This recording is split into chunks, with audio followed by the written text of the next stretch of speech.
Radhe Radhe everyone friends.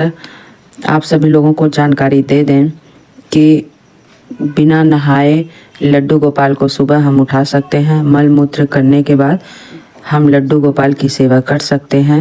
मेरे पास एक बहन का काफ़ी बार कमेंट आ चुका है और उन्होंने रिक्वेस्ट करी है और मैं उनके रिक्वेस्ट पर ही ये वीडियो बना रही हूँ। उन्होंने पूछा है कि दीदी हमारे घर पे लड्डू गोपाल जी विराजमान हैं, उनकी सेवा हमें किस प्रकार करनी चाहिए, क्या मलमूत्र के बाद उनकी सेवा हम कर सकते हैं, सुबह बिना नहाए हम उनकी सेवा कर सकते हैं क्या। तो आज इस विषय पर ही चर्चा करेंगे हम आप सभी लोगों से। उनका प्रश्न यह था कि दीदी जब हम सुबह लड्डू गोपाल की सेवा करते हैं, सुबह जब उसके बाद हम शौच जाते हैं और शौच जाते हैं तो जिन कपड़ों को पहनकर हम शौच जाते हैं तो क्या हम वही कपड़े पहनकर लड्डू गोपाल की सेवा कर सकते हैं या फिर नहीं कर सकते हैं, इसकी जानकारी आप हमें दीजिए। तो हम चर्चा इसी बारे में करेंगे आप सभी से। आज का वीडियो इसी विषय पर आधारित है कि क्या हम लड्डू गोपाल को बिना नहाए उठा सकते हैं, क्या हम मलमूत्र करने के बाद लड्डू गोपाल की सेवा कर सकते हैं, क्या हम बिना नहाए लड्डू गोपाल को भोग लगा सकते हैं। इन सभी चीज़ों की जानकारी आप सभी लोगों को इस वीडियो में मिलेगी। कभी कभी ऐसा होता है सखियों कि हमारा स्वास्थ्य ठीक नहीं रहता है, हमारी कोई मजबूरी होती है, हम नहीं नहा पा रहे हैं, तो क्या इन कंडीशन में हम लड्डू गोपाल को बिना नहाए उठा सकते हैं, बिना नहाए भोग लगा सकते हैं। तो चलिए हम वीडियो शुरू करते हैं।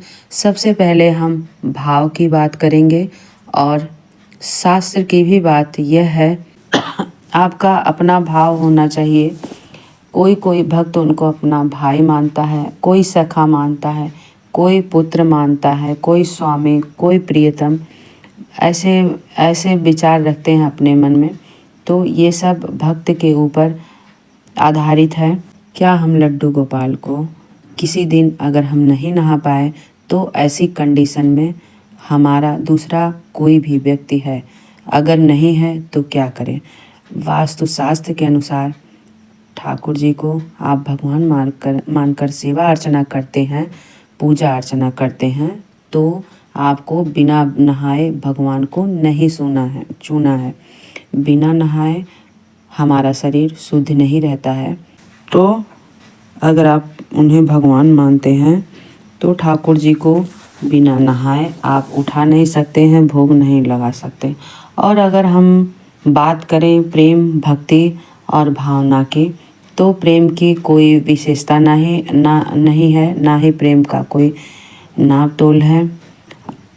आप प्रेम से, भाव से भक्ति करते हैं भगवान की या लड्डू गोपाल की, उनकी सेवा करती हैं, आप उनको अपने प्रेम से रिझा लेते हैं और हमारे लड्डू जी, ठाकुर जी, निस्वार्थ सेवा करना ही भक्ति कहलाती है।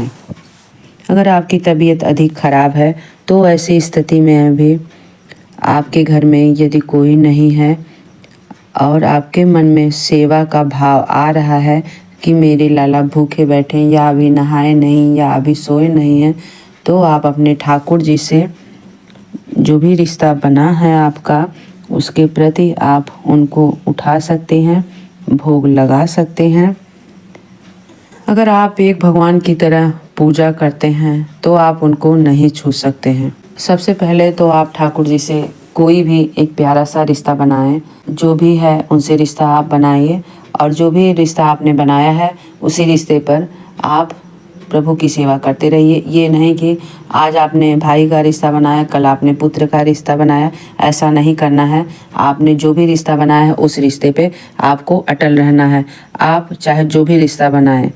और ठाकुर जी के रहते आपके घर में कोई परेशानी, कोई दिक्कत, कोई विपदा आ भी नहीं सकती है, आपको छू भी नहीं सकती है। तो हमारे लाला जी अगर सोए हुए हैं तो उन्हें सोने दीजिए, उनके पास कुछ खाने पीने की सामान ज़रूर रखें ताकि उन्हें जब भी भूख लगे, प्यास लगे, वो खा सकें। अपने स्वास्थ्य के, आपका स्वास्थ्य नहीं ठीक है, आप उनकी सेवा नहीं कर पा रहे हैं, तो आप गौ माता को उनके पास ज़रूर रखें जिससे आपकी गैर हाजिरी में जब आप बाहर जाते हैं या कहीं और जाते हैं 1 घंटे 2 घंटे के लिए, किसी प्रकार से आप अपने कान्हा जी की सेवा नहीं कर पा रहे हैं तो उनके पास एक गौ माता को ज़रूर रखिए, ताकि आपकी अनुपस्थिति में या गैर हाजिरी में वो माता यशोदा की तरह आपके लाला की सेवा कर सकें।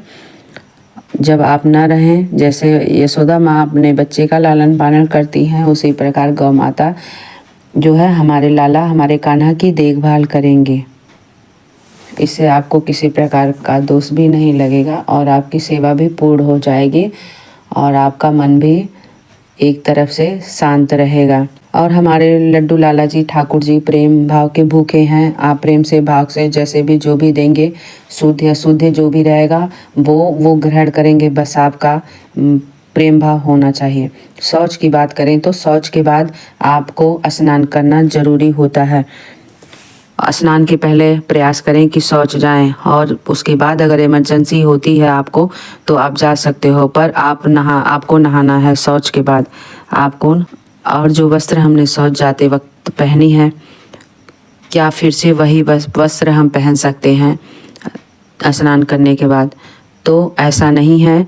जो आप शौच करते वक्त वस्त्र पहने हुए हैं वो पूरी तरह से अशुद्ध हो जाते हैं, उसे आप धारण नहीं कर सकते हैं। जब आपका शरीर अशुद्ध हो जाता है, अपवित्र हो जाता है, तो वस्त्र कहाँ से शुद्ध रहेगा? तो ऐसी अवस्था में जब भी आप स्नान करने जाएं तो सारे कपड़े हटा दें। जैसे मोटे कपड़े, सर्दियों के मोटे कपड़े हटा दें, तो इसलिए आपको कम ही कपड़े धुलने पड़ेंगे। वैसे तो घर की जो लक्ष्मी होती हैं, मतलब घर की जो बहुएं होती हैं, सबसे पहले उनको शौच जाना चाहिए, उसके बाद उनको स्नान करना चाहिए। स्नान करने के बाद ही रसोई घर में घुसना चाहिए, ना कि पहले आप स्नान किए उसके बाद काम करो उसके बाद शौच जाओ। सबसे पहले तो आपको उठना है, उठने के बाद शौच जाना है, शौच जाने के बाद ही स्नान करना है, स्नान करने के बाद आपको किचन में जाना है। और मान लीजिए बीच में आपको बाई चांस शौच जाना है तो शौच जाने के बाद आपको स्नान करना ज़रूरी होता है। और आते हैं बाथरूम पे, बाथरूम आप कर रहे हो, बाथरूम आप गए हो, तो सबसे पहले तो आपको हाथ पैर मुंह धुलना है, उसके बाद कुल्ला करना है। कुल्ला मतलब मुंह में पानी लेना है, गरारा करना है, इससे हाथ पैर धुलना है। धुलने के बाद आपको अपने ऊपर गंगा जल की तरह पानी छिड़कना है ताकि आप शुद्ध हो जाओ। इस प्रकार से आप शाम की पूजा कर सकते हो, अपने लड्डू लाला को छू सकते हो, उनकी सेवा कर सकते हो। तो शौच के बाद आपको स्नान करना ज़रूरी होता है। शौच के बाद स्नान ज़रूर करें। शौच करने के बाद शुद्ध कपड़े पहने और बाथरूम के बाद आपको शुद्ध रहना ज़रूरी है। इस प्रकार से आप पूजा पाठ कर सकते हो। आप पूजा कैसे भी करते हैं, मन भाव शुद्ध होना चाहिए। भगवान आपकी पूजा स्वीकार कर लेते हैं, बस मन में प्रेम भाव होना चाहिए। परंतु शास्त्र के अनुसार साफ सफाई ज़रूरी होती है। जो नियम है उसे नियम को करना भी ज़रूरी होता है। यह बात भी नहीं झुठलाई जा सकती है कि भगवान प्रेम के भूखे होते हैं, भगवान भक्ति के भाव के भूखे होते हैं। अगर आप एक बार दिल से उनके सामने हाथ जोड़कर सच्चे मन से जो भी कहोगे वो भगवान हमारे प्रसन्न हो जाते हैं। नियम क्या कहता है, शास्त्र क्या कहता है, इन सब की जानकारी हमने अपने वीडियो में दी है आपको। आप मानो या ना मानो ये सब आपके ऊपर है। जब हम आप पूजा भक्ति करते हैं और वो सब कार्य आपके सफल हो जाते हैं, भगवान की असीम कृपा आप पर बनी रहती है। अगर हमारे घर में लड्डू लाला हैं तो आपके घर में लड्डू लाला होंगे तो आपको खुद ही उनका चमत्कार, उनका प्रेम भाव सब कुछ आपको दिखाई देता होगा। तो राधे राधे। आप सभी लोगों को ऐसी ही प्यारी वीडियोस आती रहती है मेरे चैनल पर। फिर मिलते हैं अगले किसी और वीडियो पर। तो ऐसी ही प्यारी प्यारी वीडियो देखने के लिए हमारे चैनल से जुड़ जाइए। प्लीज़ हमारे चैनल को सब्सक्राइब करिए, लाइक शेयर कमेंट करना मत भूलना प्लीज़। वीडियो हमारी कैसी लगी कमेंट में ज़रूर बताना। राधे राधे, जय श्री कृष्णा आप सभी लोगों को। और हमारे चैनल को लाइक शेयर सब्सक्राइब ज़रूर करना।